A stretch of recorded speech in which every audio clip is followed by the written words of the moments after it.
1972년 3월 월맹군 3사단 12연대 병력은 맹호부대가 주둔하고 있는 앙키페스 지역에 침투해 19번 도로를 차단하고 주변 고지들을 점령했습니다.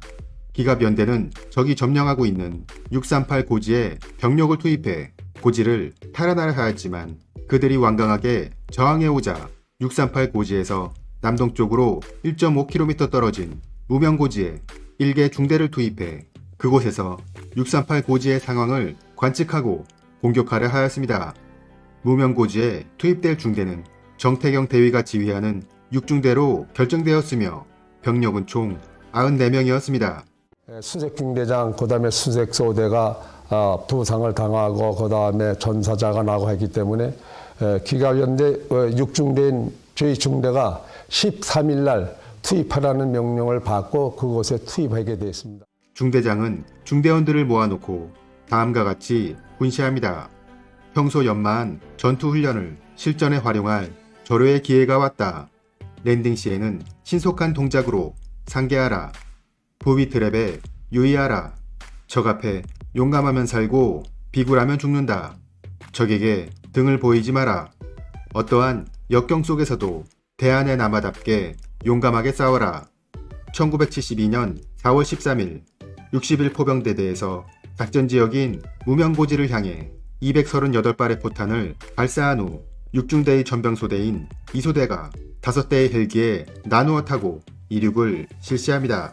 목표 지역에서 1번기와 2번기, 3번기가 무사히 랜딩에 성공하고 4번기가 랜딩을 실시하는 순간 인근 고지에서 적의 대공사격이 시작되었습니다. 따라서 나머지 헬기들은 착륙하지 못하고 귀환할 수밖에 없었으며 착륙에 성공한 2소대 일부 병력은 상계하여 적과 교전을 실시합니다. 이후 중대장을 포함한 나머지 병력들이 일부 착륙에 성공하긴 하였고 추가로 헬기들이 착륙을 시도하였으나 집중적인 대공사격에 미군 헬기 조종사가 사망하고 탑승 인원들도 큰 피해를 입었습니다.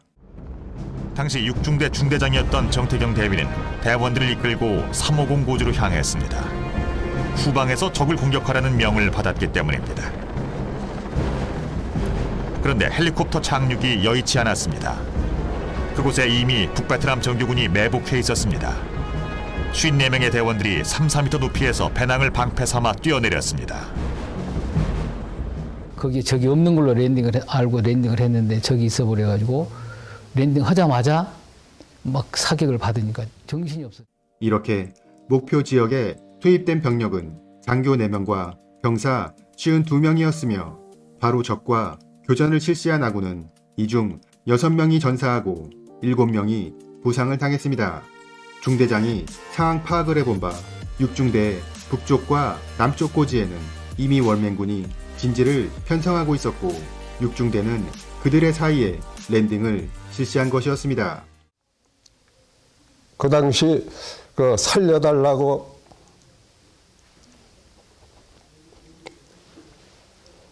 애원하던 내 부하들을 같이 데리고 귀국하지 못한 게 지금도 못내 아쉽고요. 진짜 어떻게 적진 중앙에서 할 수가 없었습니다. 이렇게 6중대가 양쪽으로부터 협공을 받게 되자 중대장은 현 위치에서 머뭇거리다가는 중대원들을 모두 잃을 수도 있다고 판단하고 어떻게든 북쪽 진지를 공격해 탈환하기로 결정합니다. 남쪽이나 북쪽에 위치한 고지를 하나 탈취하지 않고서는 도저히 그 지역에서 임무를 수행이 불가했기 때문에 소대에 특공 임무를 부여해서 북단에 있는 고지를 탈취하도록 17명의 특공대를 그 중에서 뽑아서 주었습니다. 중대장은 3소대장 손창윤 중위에게 북쪽 진지로의 공격을 명령했지만 적이 RPG를 쏘며 대항해 결국 물러설 수밖에 없었습니다. 다음날 다시 공격을 실시한 6중대는 적 5명을 사살하고 드디어 북쪽 진지를 점령했습니다. 중대장은 중대원들에게 적의 진지를 다시 보수해 급변방어 진지를 구축하도록 명령했지만 적은 신속하게 박격포 사격을 가해왔으며 이 공격에 2명이 전사하고 3소대장과 관측장교가 부상을 당하는 피해를 입었습니다. 중대장은 급히 환자 후송용 헬기를 요청했지만 적의 대공 사격에 착륙하지 못하고 그냥 돌아가야 했습니다. 이렇게 헬기의 지원을 받지 못한 육중대는 탄약과 식량이 떨어지기 시작했으며 특히 물이 다 떨어졌기 때문에 중대원들은 심각한 갈증에 고통스러운 시간을 보내야 했습니다. 부상당한 병사들은 물을 주지 못할 바에는 빨리 한 방에 쏴서 빨리 죽게 해달라 뭐 그렇게 애원하는 병사도 있었고. 상황이 이렇게 되자 연대장은 고립된 육중대를 구출하기 위해 5중대를 투입하기로 결정합니다. 5중대는 적의 대공 사격 때문에 6중대 지역에 바로 투입될 수는 없고 인근 390고지에 있는 적을 섬멸하고 그곳을 통해 6중대를 철수시키기로 계획했습니다. 작전이 시작되자 390고지에 미군의 팬턴기가 폭탄을 투하하고 무장 헬기가 공격을 실시했으며 이어 5중대가 고지를 향해 올라가기 시작합니다. 하지만 390고지를 점령하는 것도 쉽지 않았습니다. 적의 완강한 저항에 5중대원의 피해가 늘어나기 시작했고 여기에 점차 탄약까지 떨어지게 되면서 어려움이 가중되었습니다. 마음이 급한 연대장은 5중대에게 공격을 독촉했지만 전황에 큰 진전은 없었습니다. 그 사이 고립된 6중대원을 위해 물 보급이 시도되었습니다. 105mm 장약통에 물을 담아 헬기로 투하했는데 일부는 바위에 떨어져 산산조각 났지만 그나마 2통의 물은 보급받을 수 있었습니다. 자신의 오줌에 커피를 타서 마시며 버티고 있던 중대원들에게 이렇게 투하된 물은 생명수와도 같았습니다.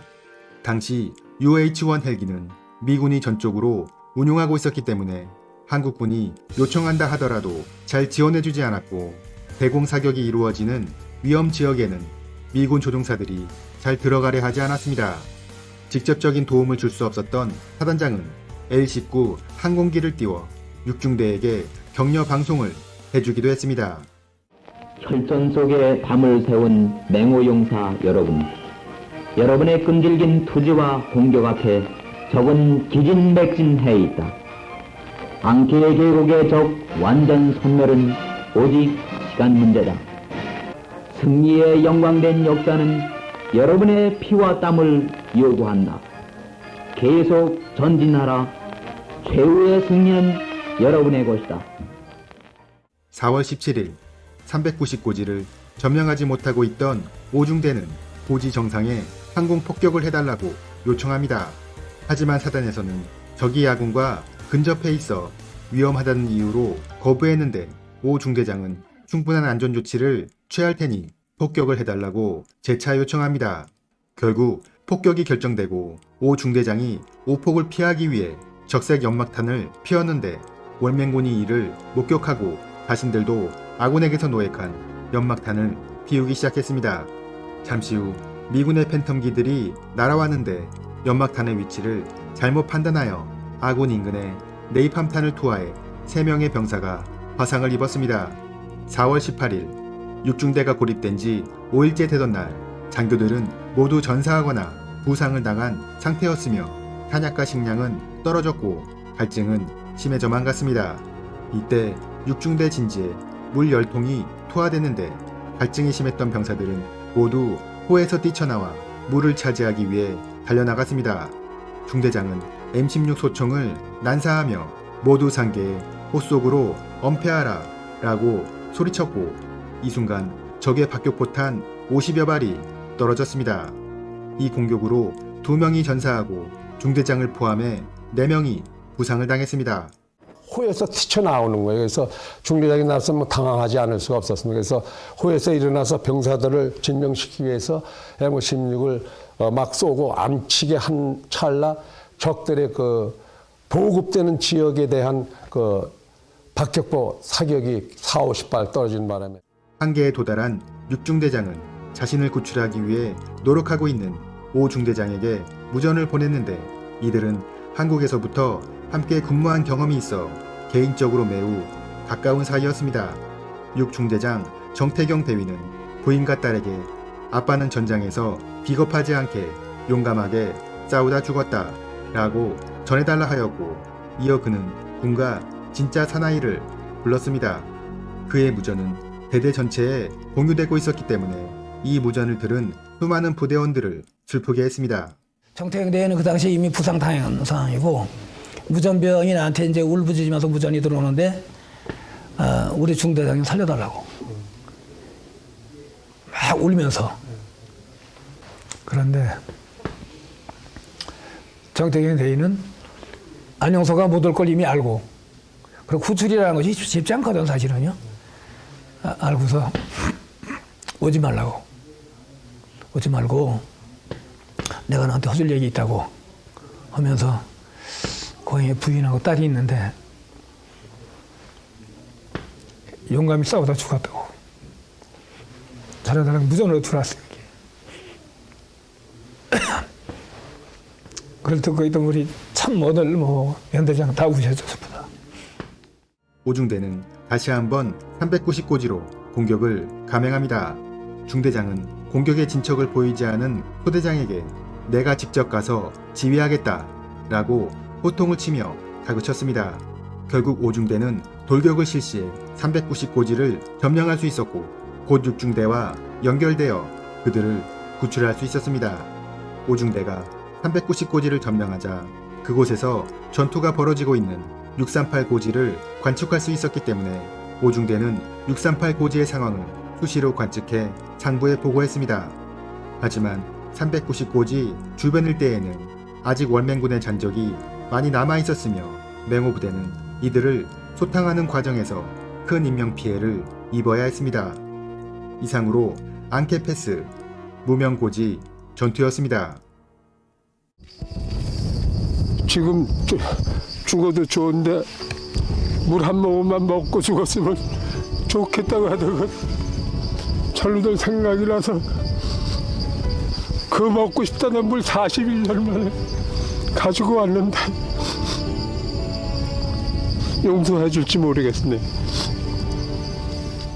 전우들이여, 이 물을 마시고 갈증을 해소해 주기 바라오.